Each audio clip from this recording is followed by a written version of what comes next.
वशीकरण है, तंत्र भी है, मंत्र भी है। सच कहने वालों का हमेशा विरोध होता रहा है और होगा, हमारा भी विरोध होगा, लेकिन हम इस विरोध से डरते नहीं हैं। ज्यादा से ज्यादा क्या होगा। नमस्कार, स्वागत है आप सभी का हिंदुस्तान 24 पर और मैं आप सबके साथ विपिन चौधरी। आज ब्रह्म कुमारी संस्था को लेकर बात करेंगे। क्या ब्रह्म कुमारी संस्था सनातन धर्म विरोधी है? क्योंकि कुछ लोगों का कहना यह है कि ये संस्था अपने मन मुताबिक नए सिद्धांत घड़कर लोगों को दिग्भ्रमित करने का काम कर रही है। वास्तव में सच्चाई क्या है? बातचीत करने के लिए आज हमारे साथ दिव्य शक्ति अखाड़े के आचार्य महामंडलेश्वर संत कमल किशोर जी मौजूद हैं। महाराज जी, बहुत बहुत स्वागत करता हूं आपका हिंदुस्तान 24 पर। हिंदुस्तान 24 के दर्शकों को हमारा भी सादर अभिवादन, अभिनंदन, वंदन स्वीकार हो। महाराज जी, आप तो सनातन धर्म को मानने वाले हैं। हमने ब्रह्म कुमारी संस्था को लेकर एक बार आपका इंटरव्यू किया था, तो आपने उस संस्था के बारे में उस समय बहुत कुछ बताया था। अब कुछ लोग ये सवाल उठा रहे हैं कि ये संस्था तो सनातन धर्म विरोधी है, तो क्या वास्तव में ब्रह्म कुमारी संस्था सनातन धर्म का विरोध करती है? बिल्कुल नहीं। लगता है कि उन लोगों ने सनातन धर्म को समझा ही नहीं जो ये कहते हैं कि ये विरोधी है। सनातन धर्म तो ना कभी मिटाया जा सकता है, आदि युग में भी था, आने वाले युगों में भी रहेगा और आज भी है। तो सनातन को मिटाने वाली कोई संस्था कैसे हो सकती है? और तो और ये तो स्वयं सनातन से निकला हुआ एक शाखा है, जिसे कह सकते हैं एक संस्था है जो सनातन को ही बढ़ोतरी दे रही है। तो हम तो नहीं समझते कि ये सनातन के विरुद्ध है, शास्त्रों के विरुद्ध है। क्योंकि आप देखें कि श्रीमद् भागवत गीता जो भगवान श्री कृष्ण ने कही गई, अर्जुन को उन्होंने उपदेश सुनाया, वही सारी की सारी गीता का उपदेश ये लोग भी देते हैं। हाँ, व्याख्याएं अलग अलग हो सकती हैं। आपको पता होना चाहिए कि एक श्रीमद् भागवत गीता पे ही कम से कम 300 टीकाएं लिखी गई हैं। हर आदमी के विचार अलग अलग हो सकते हैं, लेकिन गीता तो वही रहेगी। तो विरुद्ध कैसे हुए? लक्ष्मी नारायण की ये लोग बात कहते हैं और कहते हैं कि आने वाले सतयुग में लक्ष्मी नारायण का राज्य होगा, सतयुग का राज्य होगा, कलयुग बदल जाएगा, हम संगम युग में चल रहे हैं। तो क्या गलत कहते हैं? यही तो हमारे शास्त्रों में भी लिखा है कि आने वाले समय में जब कलयुग समाप्त होगा तभी तो सतयुग आएगा। कलयुग माने कलह का युग। हर घर में कलह है, हर राष्ट्र में कलह है, बात बात पे कलह है, जाति पाति की कलह है, धर्म की कलह है, आपस में कलह मीन्स लड़ाई झगड़ा। हर जगह आप देख लें, भाषाओं के नाम पर झगड़े हैं, आप देखें सीमाओं के नाम पे झगड़े हैं, हर जगह झगड़े ही झगड़े हैं, कलह ही कलह है। तो घर घर में कलह है। तो कलह युग जब कलयुग खत्म होगा तभी तो सतयुग आएगा। और वो सतयुग की बात करते हैं तो कौन सी गलत बात करते हैं? सनातन की बात करते हैं। महाराज जी, कुछ लोग तो सवाल ये उठा रहे हैं कि जिस तरीके से वेद, उपनिषद ग्रंथ, ब्राह्मण ग्रंथ, रामायण, गीता, इन सबको ये संस्था नकारते हुए अपने मन मुताबिक नए सिद्धांत घड़कर लोगों को दिग्भ्रमित करने का काम कर रही है। नहीं नहीं नहीं नहीं, ऐसा कुछ भी नहीं है। हाँ, इन्होंने एक बात जरूर कही जिनका लोगों ने गलत अर्थ ले लिया है, गलत अर्थ लिया है।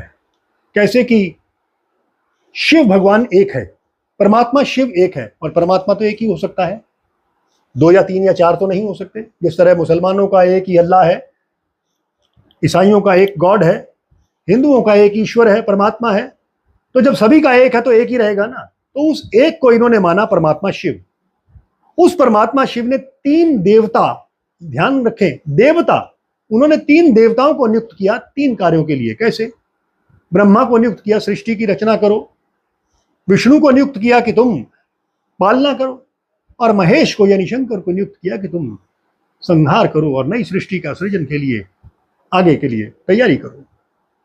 तो 3 वो देवता हुए ना। उन देवताओं के ऊपर आप देखें, ब्रह्मा जी, विष्णु जी, चाहे वो राम है, चाहे वो कृष्ण का रूप है, और चाहे वो शंकर का रूप है। शंकर भी त्रिशूल लेके कहीं ना कहीं किसी की उपासना में बैठे हैं, आंखें बंद करके। तो 3 देवता हुए ना। वो 3 देवता किसकी साधना में लीन है? उस शक्ति की साधना में लीन है, शिव शक्ति की साधना में लीन है वो लोग। तो सबसे बड़ा तो शिव ही हुआ ना। तो अगर उन्होंने शिव कह दिया तो क्या गलत कहा?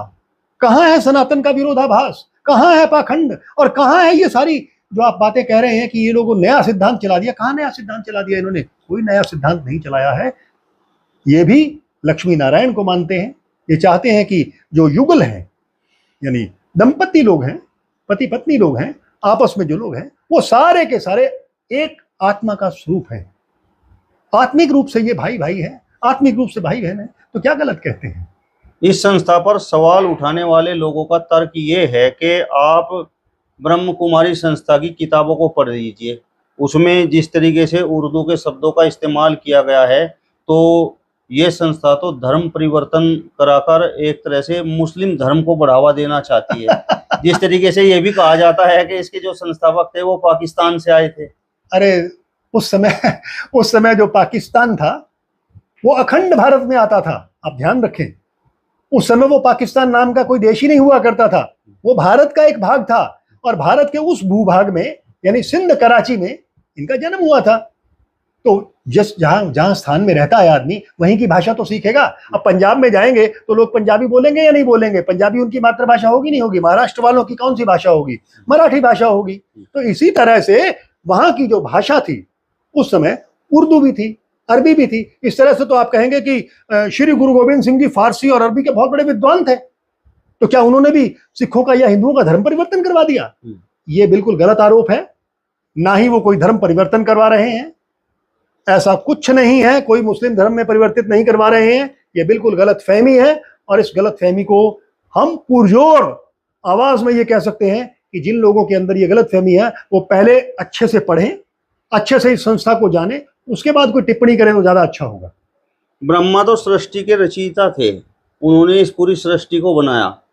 तो जो इस ब्रह्म कुमारी संस्था के संस्थापक दादा लेखराज थे, उनको ये लोग ब्रह्मा कहते हैं, तो क्या एक मनुष्य को मतलब इस तरीके से भगवान कहा जा सकता है?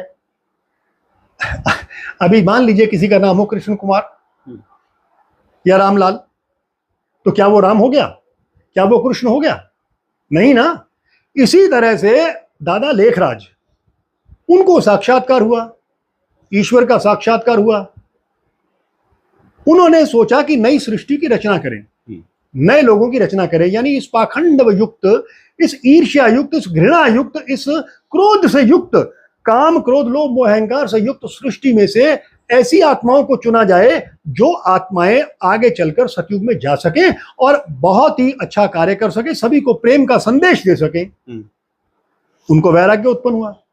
वैसे तो वो बहुत अमीर थे, हीरों के व्यापारी थे, कलकत्ता में उनकी बहुत बड़ा शोरूम था, मुंबई में भी वो जाते रहते थे। उनकी तो इस तरह से उनका राजाओं के साथ उठना बैठना था, उदयपुर के राजा के साथ उनका उठना बैठना था। और राजा लोग भी उनको ये कहते थे, अरे तुम राजा होने चाहिए थे, हम तो कहीं भी नहीं ठहरते तुम्हारे मुकाबले में। यानी इतना धन उनके पास था, इतना धन उनके पास था, लेकिन फिर भी उन्होंने कभी घमंड नहीं किया। जिस दिन उनको वैराग्य उत्पन्न हुआ, विराग उत्पन्न हुआ, ईश्वर के दर्शन हुए, तो उनको लगा कि मुझे सृष्टि की रचना में लगना चाहिए। भगवान शिव का आदेश मानकर उन्होंने नई सृष्टि की रचना करनी शुरू की। नई सृष्टि की रचना मीन्स आप जैसों को, बुद्ध जैसों को, औरों को, बहनों को, भाइयों को, सबको चुना और उनको एक यही शिक्षा दी कि हमें प्रेम भरी सृष्टि बनानी है, हमें एक अच्छी सृष्टि बनानी है, हमें पॉजिटिव थिंकिंग करनी है, हमें नैतिक बल अपने अंदर रखना चाहिए। ये सारी चीजें उन्होंने कहां से ली, कहां से गुण लिए? ये सारे के सारे गुण हमारे ग्रंथों में मिलते हैं कि यही गुण इंसान के अंदर होने चाहिए। लेकिन आदमी भटक गया है, मानव भटक गया है, तो उस भटकाव से वो सीधे रास्ते पर लाने के लिए, नई सृष्टि की रचना करने के लिए उन्हें ब्रह्मा का दर्जा दिया गया।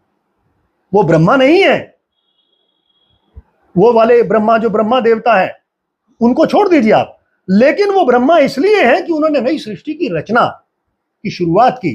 तो अगर कोई शुरुआत करता है, अच्छी शुरुआत करता है, और उसे कह दिया जाता है कि ये देखो ब्रह्मा की तरह इन्होंने शुरुआत की है, ब्रह्मा कह दिया जाता है, तो क्या बुराई है?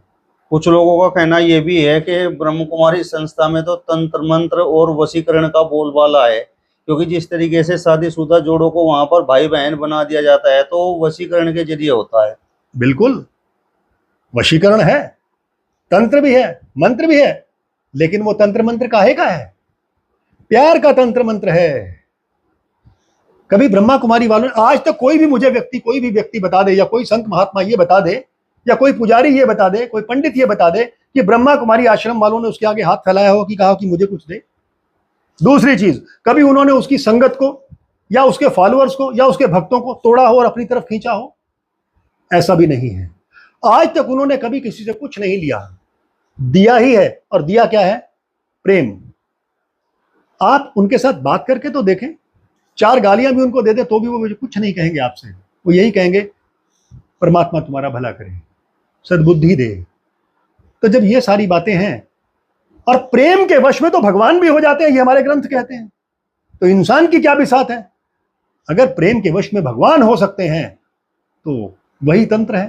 तंत्र का मतलब ही व्यवस्था होता है, जैसे प्रजातंत्र, लोकतंत्र। ये क्या है?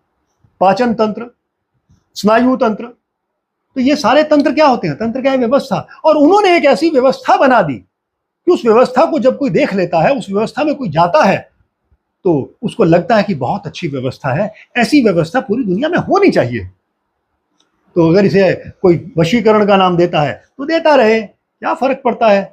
वशीकरण का हो या तंत्र का हो या मंत्र का हो। हाँ, लेकिन प्रेम के वश में तो सारे लोग हो ही जाते हैं। और वो प्रेम की वहां तो दरिया बहता है, समंदर बहता है, था सागर बहता है। वहां जाके देखे तो सही कोई।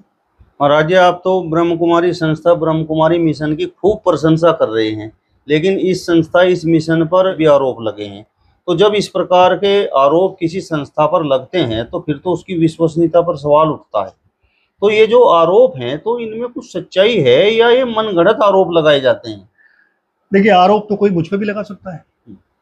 आरोप लगाना बड़ा आसान है। मैं आपको बता देता हूं, वहां पर सारी की सारी पवित्र आत्माएं हैं। वहां ये पहला शब्द यही सिखाया जाता है कि मैं एक आत्मा हूं, तुम भी एक आत्मा हो। हम उस परमात्मा शिव के धाम में हमें जाना है, परम धाम में जाना है, वापस लौट के जाना है। जिस तरह से पानी की बूंदें नदी के रूप में समंदर की ओर जाती हैं, वैसे ही जाना है। तो सीधी सी बात है, जब हम आपस में भाई बहन बन गए तो भाई बहन से पवित्र रिश्ता तो मेरे ख्याल से कोई हो नहीं सकता। आप बताइए, प्रधानमंत्री मोदी जी भी वहां जाते हैं, राष्ट्रपति मुर्मू स्वयं एक ब्रह्मा कुमारी हैं जो एक पूरा देश चलाते हैं। तो जब वो लोग जा सकते हैं तो क्या यूं ही आरोप लगाने से, बिना सिद्ध किए हुए, ये गलत बात है। आरोप किसी पर नहीं लगाना चाहिए। और वैसे भी मैं आपको बता दूं कि जब भी कोई आदमी, जैसे दादा लेखराज पे आरोप लगे कि इसने अपने आप को ब्रह्मा कह दिया, आपको पता है स्वामी दयानंद नाम के एक व्यक्ति हुए हैं भारतवर्ष में, उन पर भी लोगों ने पत्थर मारे थे और लास्ट में उनको जहर देके मार दिया था। ओशो रजनीश का नाम सुना? आज जिसकी किताबें पढ़ पढ़ के सारे लोग प्रवचन देते हैं, ओशो रजनीश के साथ मैं भी रहा हूं, मेरे मित्र रहे हैं वो। ओशो रजनीश को थैलियम जहर देके मार दिया गया, सुकरात को जहर देके मार दिया गया, और तो और मोहम्मद को मक्का से भगा दिया, मदीना जाना पड़ा उसे। उसके विरोधियों ने ऐसा किया, मीरा को जहर दे दिया। अरे मीरा को जहर दे दिया, यीशु को सूली दे दी।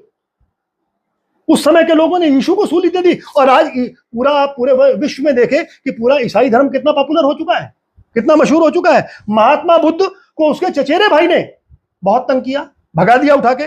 कर्मकांडी पंडितों ने विरोध किया उसका। और तो और मंसूर ने कहा अनहलक कहने पर, और उसको तो पत्थर मारे। हजरत इब्राहिम का विरोध हुआ। गैलीलियो ने कहा पृथ्वी गोल है, तो उसको ईसाइयों ने उसमें जुल्म ढाए।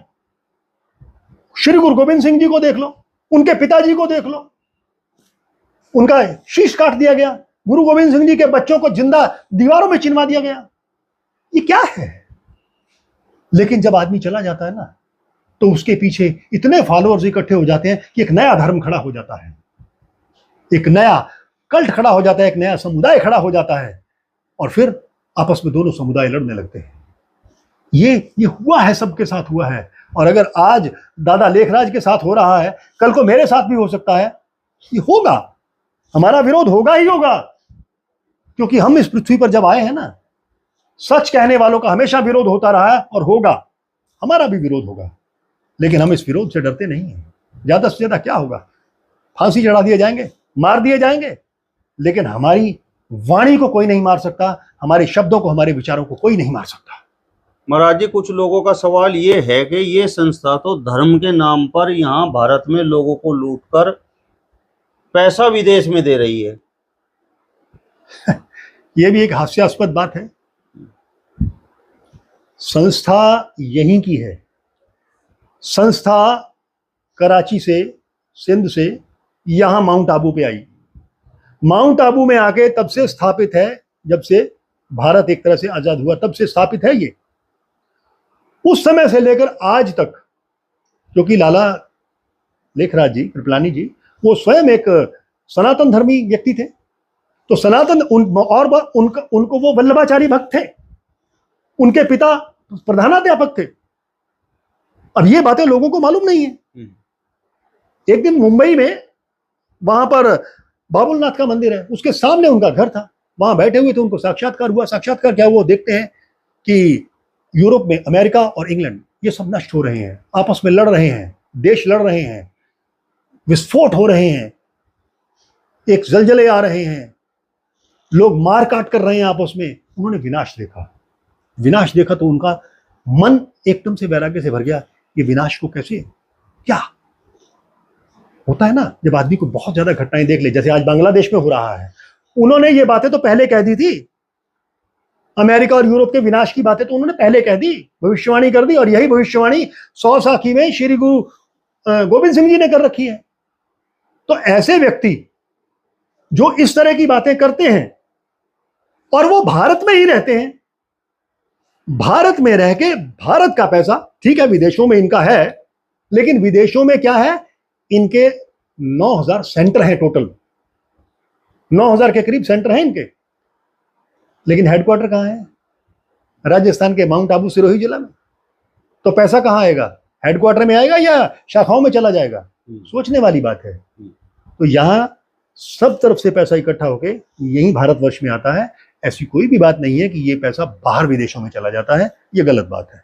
कुछ लोगों का कहना ये है कि ये संस्था इस्कॉन संस्था जैसी संस्था है। ना ना ना, इस्कॉन एक अलग चीज है, उनका दर्शन अलग है, उनका दर्शन शास्त्र अलग है, इनका दर्शन शास्त्र अलग है। इनका दर्शन शास्त्र है कि हम एक आत्मा है, बिंदु स्वरूप आत्मा है, ज्योति स्वरूप आत्मा है, क्योंकि परमात्मा को भी कहा गया है गॉड इज लाइट, ये भी कहा गया है। और जब बातें होती हैं अर्जुन की और भगवान श्री कृष्ण की, तो कहते करोड़ों सूर्यों के समान।